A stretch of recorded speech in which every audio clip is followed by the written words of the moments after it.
As many of you would know, I've been here, I think it's about 48 hours, less than that.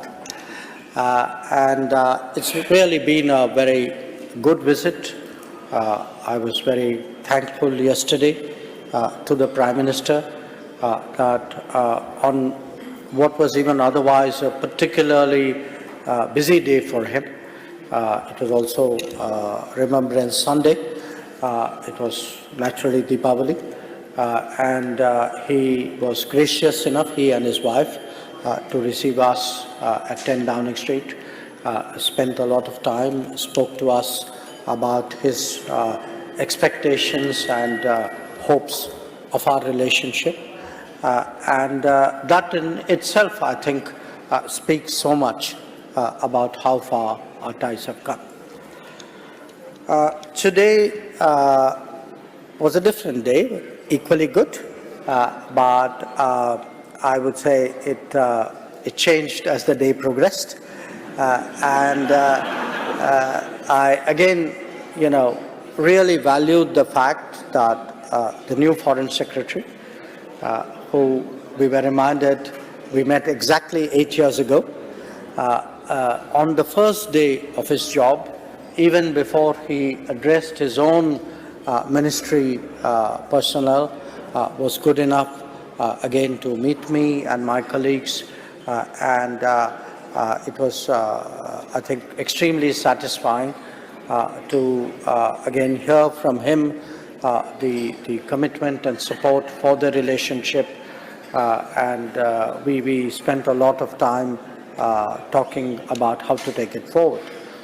I also, of course, met the Home Secretary, recently the Foreign Secretary, and he has been a pillar of strength for the relationship in his previous job, in his current job, and we continue to count on him for again, taking this relationship to a higher level.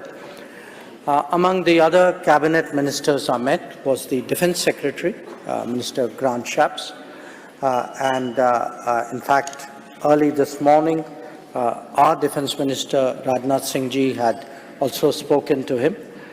So that set the tone for what was a very, I think, a very good discussion between us on what we could do on defence and security.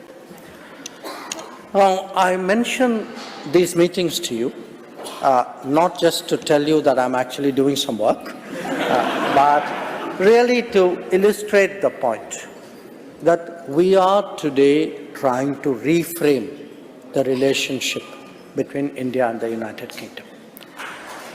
And we are trying to do so because in the last many decades, our two countries have each changed profoundly. We have changed in ourselves, in our relationship, in our linkages and approaches to the world. And it's important, therefore, that we prepare a partnership for a contemporary era, that we look to explore new convergences, to see whether there is a potential out there, an unrealized potential out there that we could do more about realizing. And that, in many ways, is the exercise underway, and those were actually the meetings that I had. If one were to look at the United Kingdom, I think all of you, you live here, you will agree with me that it is both more global today and more globalized today. It is a far more multicultural society. It is a far more technology-centric economy. It has always had its economic salience for the world. But I would say with all the changes underway with technology and knowledge having such an importance in our lives, today there is a lot that the UK can contribute to the world. Where India is concerned, again, many of those changes are reflected today in its being a larger economy, in its emerging as an important engine of growth, of its being the fastest growing large economy today, of its influence and of its contribution to the global workplace, and of its being a much more powerful cultural force than it had been in the earlier times. So if one looks today at the current relationship, I could sum that up perhaps in a few numbers, that we have a trade which is in excess of 36 billion pounds annually, that we are actually the second largest investor in the United Kingdom, that we have a diaspora, and I can see not all 1.9 million people are in the room, but it's one of our largest and certainly one of our most contributing and, I would say, prestigious Indian community abroad, that we have 400,000 Indian citizens living in this country, of whom 185,000 are students. And the term living bridge, I think, is a good description. It doesn't do full justice, perhaps, but in a way, it really symbolizes the human aspect today of the connect between us. Now, some years earlier, we had tried to find ways of enhancing the quality of our ties, and we came up with something called Agenda 2030. This Agenda 2030 essentially put greater emphasis on connectivity, on trade, on working together when it comes to defense and security, on health, and on climate change. Today, to realize that, we are focusing on what is officially called an enhanced trade partnership. In common sense, it's called FTA, a free trade agreement. And that is today very much the focus of what the Indian and British systems are negotiating, and where we hope that we will find a landing point which will work for both of us. I also want to mention that the United Kingdom has, in fact, also reinvented its own role, its relationship with the world strategically. It considers itself today a Euro-Atlantic power, but with a tilt towards the Indo-Pacific. So, what is our relationship today really about? I think you can see the human side of it, the economic side of it I've spoken about. But the fact is also, Lord Tariq congratulated us on our G20 performance and outcome. But I also want to say that that would not have been possible if the other members of the G20, particularly friends like the United Kingdom, had not helped us, had not worked with us to create that unanimity which we saw in Delhi 2 months ago. When we look at the crucial challenges facing the world today, it could be climate, it could be health, it could be maritime security, it could be terrorism. These are all challenges on which British interests and Indian interests converge very clearly. I think the more we work with each other, we find a greater comfort in doing so. And if one actually surveys global diplomacy today, more often than not, you would find India and the UK actually working side by side on these crucial issues. I would, because it's been some time since I myself came to the UK, the last time I was here, COVID was still on, I would like to take the occasion also to underline how closely we worked actually in combating the COVID. And I think our vaccine collaboration at that time was actually a standout case of really international relations delivering to combat the pandemic.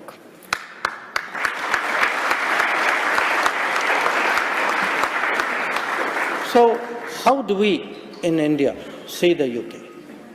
And I must say there are many UKs we see. There is the global Britain. There is the Atlantic, the Euro-Atlantic UK. There is the City of London, which has historically been a premier financial center for the international economy. There is this wonderful diaspora, which has been such an effective connect for India with this society. There is the innovation side of UK, there is the technology side of UK, there is the education side of UK. So when we look at a society with which we've had a long historical connect, I think it's different facets, each one of them is itself an avenue of collaboration. And when we put it together, its aggregate, its fusion today actually offers enormous possibilities of really taking this relationship to much higher heights. And I would say our ability to do so today is greater because our conversations are more open, they're more candid, in a way they're more equal. And I would also say that the interests, the mutuality of interest today is well recognized. Each one of us makes an effort to see that with every conversation, every discussion, every initiative, that the other one also comes out the better for it. And it's that consideration today, I think, which really marks this relationship. Now, having spoken about our relationship, let me also share with you what's happening in India. It's something which I often do when I come out of the country. It's perhaps that picture which I present to you is something which I know the Indian community abroad values greatly, because many of you, whatever the distance today, you follow whatever is happening in India very, very closely. Now, I began by saying the world has changed, our relationship has changed, UK has changed, India has changed. So you may ask me, what has changed in India? You know the answer. The answer is Modi. Now, I'll give you the long answer. I'll give you the long answer as well. And the long answer actually lies in this range of initiatives that all of you have heard about for the last 10 years. Initiatives like Beti Padhao, Beti Bachao, initiatives about building toilets for girls, about the Jan Dhan Yojana, the financial inclusion, about building houses, the Awas Yojana, about connecting houses to electricity, it's called Saubhagya, about the Jal Jeevan Mission, which gives piped water to every house, about what we are doing for farmers, it's a support system called the Kisan Samman Nidhi, about health, what is called Jan Arogya Yojana and Ayushman Bharat, or the various pension schemes which have been, again, the Atal scheme is the most prominent of them. So, and these other campaigns you've seen, the Digital India campaign, the Startup India campaign, the Skill India campaign. Now, you are all aware of this, but many of you would understandably look at it as something happening in a particular domain. You would appreciate, okay, because there's Beti Padhao, literacy rates for girls have gone up, which is correct. Because there are today toilets, girls find it easier to actually go to school. The school retention rates have gone up. Each one of these schemes has delivered. But the point I wish to make to you, it is when you connect these dots, it's really when you see the cumulative impact of all of this on the lives of people. That is the change which is underway in India. So when we look at the last 10 years, because by next year, the government would be completing its second term. These 10 years have actually been a socio-economic revolution in India. It starts with reducing child and maternal mortality at birth, with nutrition for children, with better health, better school, narrowing the gender divide, creating more work opportunities, skilling people for the workplace. We have actually, in the last 10 years, if I were to take university education, we have actually created almost as many new universities and colleges in the last 10 years as the country had in the previous 65 years. That's the speed of it. So the cumulative impact of this is today changing India. So, certainly we speak, in terms of we are today the 5th largest economy. We would talk of the purchasing power parity aspect of it. But at the end of the day, when you look actually at the mindset of people, you look at connectivity, you look at, something like the embrace of technology. That is really where the changes are taking place. And if we think today that India has a higher standing in the world, a lot of that derives from these changes that I'm speaking about. And these have been further facilitated by the fact that we have made it much easier to do business in India, that we have debureaucratized India, that anybody going to any office for any work will actually find, compared to 10 years ago, 5 years ago, 3 years ago, you fill in less forms. The system is much more responsive. The outcomes are much faster. And the fact that the infrastructure today is actually changing at an astonishing pace. I spoke to you about the fact that the educational institutions in India in the last decade have doubled over the previous 6. The same thing is happening with airports. In the last 10 years, the number of airports of this country have actually doubled. So that's the kind of India today that the world is looking at, that the UK is looking at. And I think what it does is, it's understandable if a country performs better, there is a natural desire to partner with it in every conceivable domain. So when you think of India today, and when you talk to your own friends and colleagues and people in your workplace, I would like you really to speak about this new India in the making. And India, one big change which is happening is on what we call Make in India. That we are trying to prove today that India can emerge as a manufacturing power. That it is within our capability both of our people and of our system, that we can make whatever else is made in the rest of the world. And of course, the big example that is often cited is that of Apple, but there are many more. And these are facilitated, in fact, by an initiative called Production-Linked Incentives, which is seeking to draw global manufacturing today to India. So there is actually not a day that passes where we don't see some big company from the world come to India and start the process of production out there. Now, making in India is one part of the change. Inventing in India is another. I spoke about how we all responded to the COVID challenge. And we did that, each one to the best of our ability. We emerged as one of the biggest vaccine producers of the world. In fact, the same vaccine which was made in multiple centers across the world, we actually ended up as the most efficient of the vaccine producers.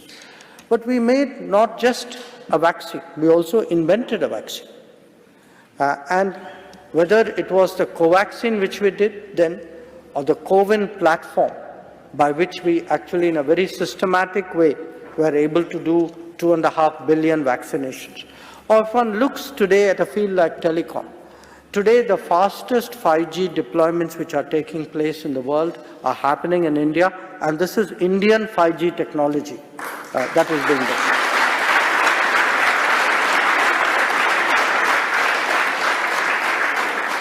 Now, this is not just a country which is responding to contemporary challenges.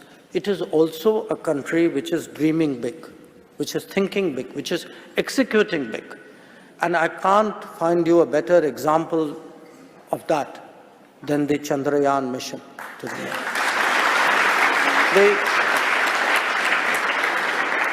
I was with the Prime Minister in South Africa when this happened, and we were in the midst of a major international conference. And, you know, the impact it has made on the thinking of the world, that such a complex mission could be executed in such a competitive manner. I think that the brand enhancement from Chandrayaan is actually phenomenal. And again, as I said, when people, today's image of India, it's not that old image. Today's image is a co-vaccine, it's a 5G, it's a COVID, it's a Chandrayaan. This is the kind of India that actually the rest of the world is seeing. Now, having said that, let me also speak in a sense about the scale of the change. You know, I referred to a number of these campaigns and initiatives. Each one of these is continent-sized, definitely large country-sized. I mean, if you take any program and look at the numbers are simply staggering. You know, today, as part of our effort to ensure nutrition in the country, to make sure that nobody goes hungry, we provide every month food support for 800 million people. 800 million. We speak about financial inclusion. 450 million people regularly receive bank money in the banks because they are as vulnerable sections of the population entitled to do so. It could even be that program which you would have heard about replacing firewood with gas. You know, our numbers are bigger than the population of Germany. It's 95 million. When we speak about building houses, the government in the last decade has built almost 40 million houses. 40 million houses at 5 people per house is 1.5 times the population of Japan. So I want you to understand it's not just the change, it is the enormity of this change today which is taking place. You know, the result of this, I mean, by the end of this decade, it will be a very different society, which started off in 2014. And if there's one particular aspect of it which really should give us all cause for optimism, it is the enthusiasm with which India has embraced technology. That if you go, to a rediwala in India, a street vendor, they will ask you to pull out your phone and do the QR code and make that payment.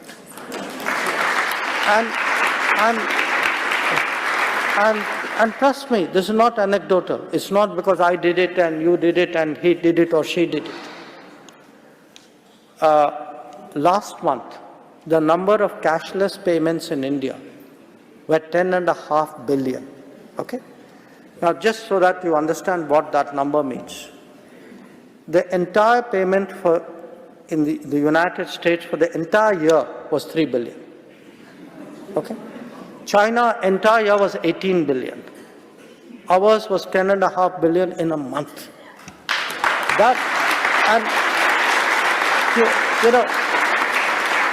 I say this to you because when a society embraces technology into its lifestyle, that's when you know the changes have really caught fire. So I want to share with you today that if there is that confidence in India, if there is that optimism, if we look and tell our own people, look, your life is going to be better year upon year. Definitely by the end of this decade we'll be in a very different space. And as Prime Minister Modi tells us, in the next 25 years, this dream of becoming a developed nation, it is a dream which is very much driven by both the improving, the social churning and the improving human indices, but also this embrace of technology. So, and even as the country progresses, you can see this is a country which is full of ideas. People have spoken about climate change and worry about climate change. I mean, I wish they would put money proportional to the worry. It would help. But the fact is, if you look at the big changes, big ideas which have come, the International Solar Alliance, how to really propagate solar energy on a global scale, came from Prime Minister Modi at the Paris COP. The idea of a coalition for how do you build infrastructure, keeping in mind the possibility of disaster, because climate events are going to create that challenge more and more frequently. Or even something as simple and yet complex, like the food security problems that we all face, because of the Ukraine conflict and climate events.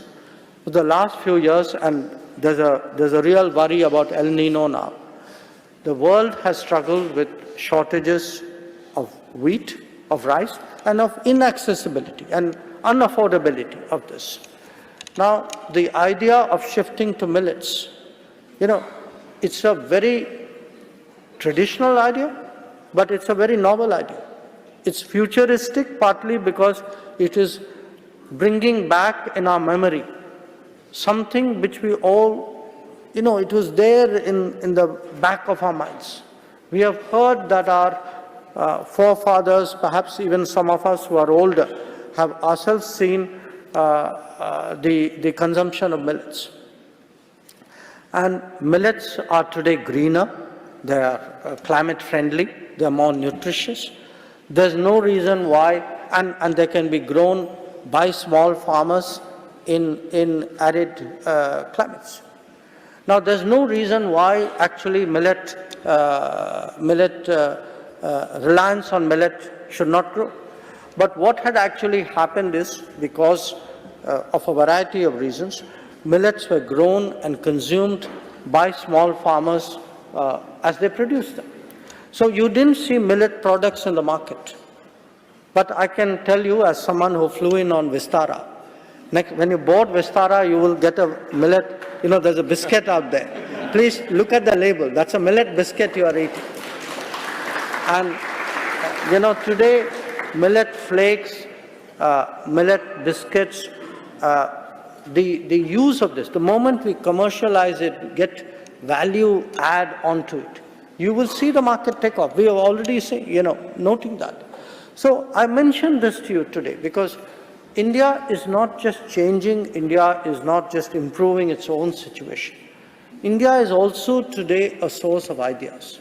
It is a contributor to initiatives and proposals actually for a better world, for a practical solver of the climate change challenges.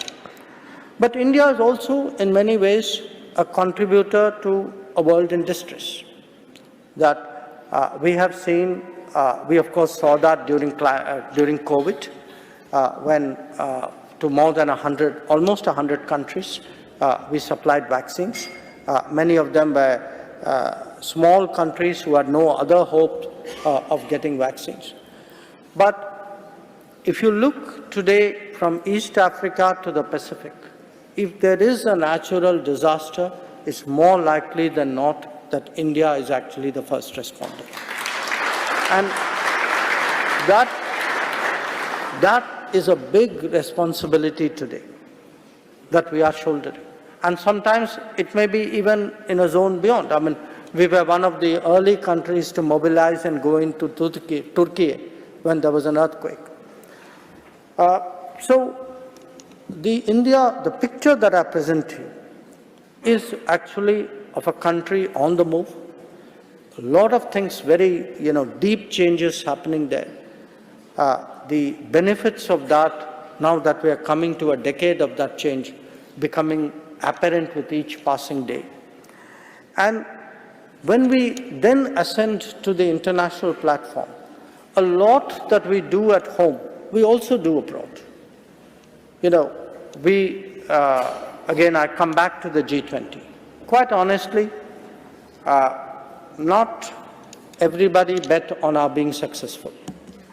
Okay, to be frank.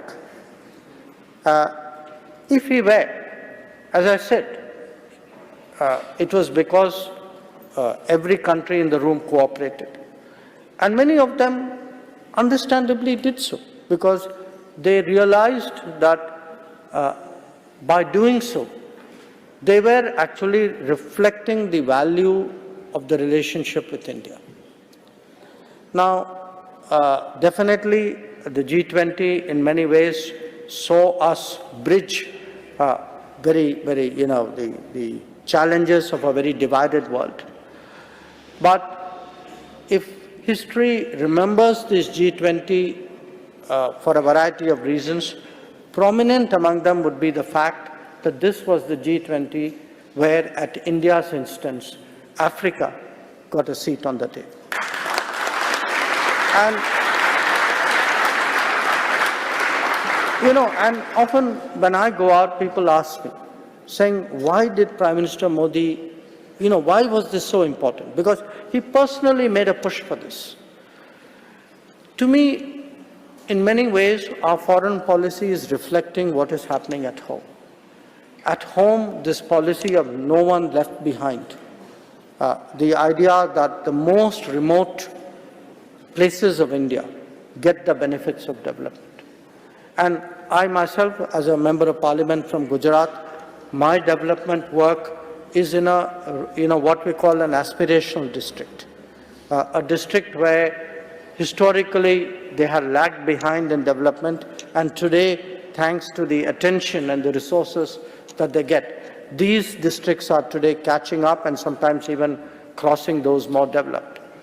But this deep sense that nobody should be left behind is also reflected in international relations, and what we did for Africa abroad was exactly what we do at home in India. So let me therefore conclude by saying this.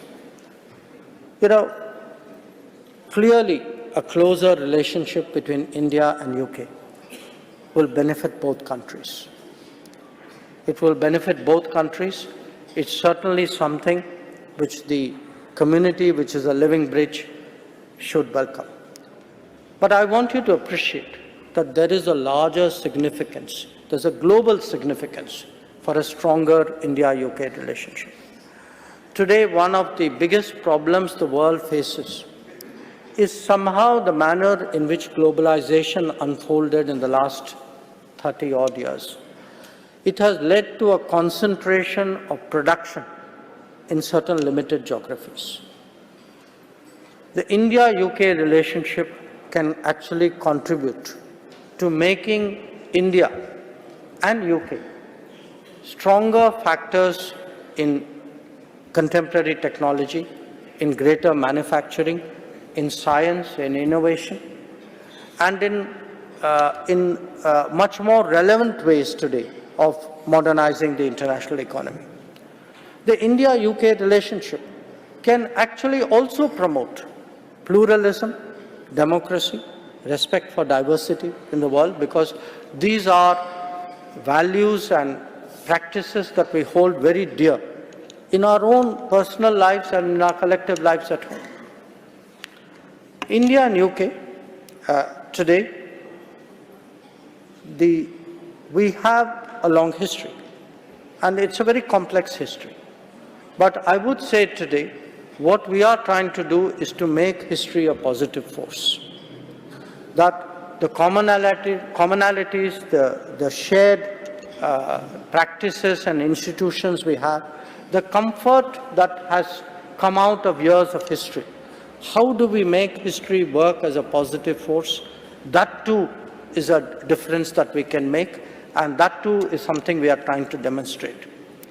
So I would say that there have been times when in the past, maybe global developments had created some distance between us.